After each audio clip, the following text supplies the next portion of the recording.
Ito mga boss, Ryan Garcia, na-injury pala ang kanyang right hand habang lumalaban kay Barrios. Sinabi ni Ryan, 6 and 7 round, masakit na ang kanyang kamao.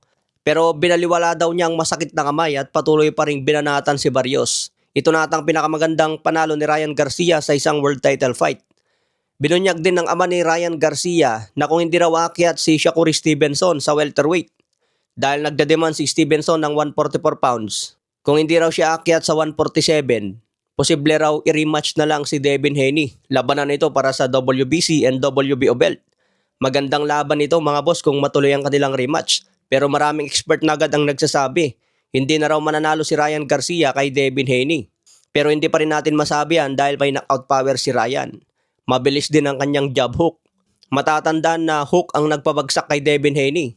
Sa boxing, hindi mo masasabing hindi ka matatamaan ng solid lalo na kung may power ang kalaban. Kaya delikado pa rin dyan si Devin Haney kung masilat mga boss. Sa ibang banda ngayong February 28, nilabas na ang kalaban ni Jimwell Pacquiao at si Kermel Moton.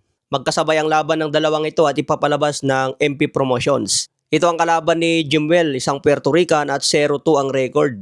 Ito naman po ang mga kalaban ni Kermel Moton, si Wilfredo Flores.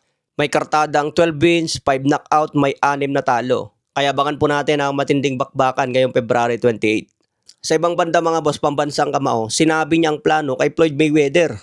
Na-interview ni Dayan Castillejo si Manny Pacquiao ng ABS-CBN. Minimum of 3.5 months daw ang training ngayon ni Manny Pacquiao o kaya 4 months. Talagang paghahandaan daw niya ng todo si Floyd Mayweather at gusto niyang kunin ang panalo. Kaya 4 months ang target ni Manny Pacquiao. Susunugin daw niya lahat ng taba sa katawan niya para mas mabilis ang galawan.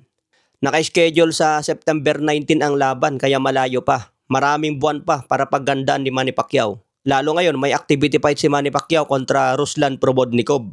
Dito pa lang mapagpag na ang katawan ni Manny Pacquiao para pagdating ng September, ready to fight na. Kaya abangan natin kung makaganti si Manny Pacquiao. Baka nga ito na ang huling laban mga boss at magretiro na. Siyempre malaking pera ang involved dito, Netflix ang kumuha sa laban nila. Sa ibang banda naman matatandaan nyo itong taong to mga boss, nahuli na kanina. Ito yung naghahamon kay Manny Pacquiao ng suntukan. Ito rin ang nanlait sa nanay ni Manny Pacquiao. So kanina nga po mga boss, halos mangiyak-ngiyak itong si Norman Mangusin. Ito ang sinabi niya, halos mangiyak-ngiyak, sabi ni Makagago. Ako unang nagsampa, ako unang nawaran. So ang just fixation lang kung ipahiya niyo ako sa buong Pilipinas, grabe, para akong pumatay. Yung sinasabi niyo marami ko inistapan, 2020 pala, dami nang nagsasabi niya, wala naman nagkatotoo kahit isa. Tapos papahiyain niyo ako, national TV, yung ganito, rakesyo ako daw ay nagmura kay ganito. Merong dahilan ho yun kung bakit ako nakapagsalita ng hindi maganda sa isang. Huwag kang umiyak! Tanga ka! Ayan mga boss, halos mangiyak-ngiyak nga. Siguro pinipigilan niya yung galit niya at inis dahil napahiya daw siya sa national TV. Pero makunat din yan mga boss, tignan natin kung tuluyan niya bang makulong yan. Baka makapagpiyansa at makalaya din. Okay mga boss, hanggang sa muli nating updates.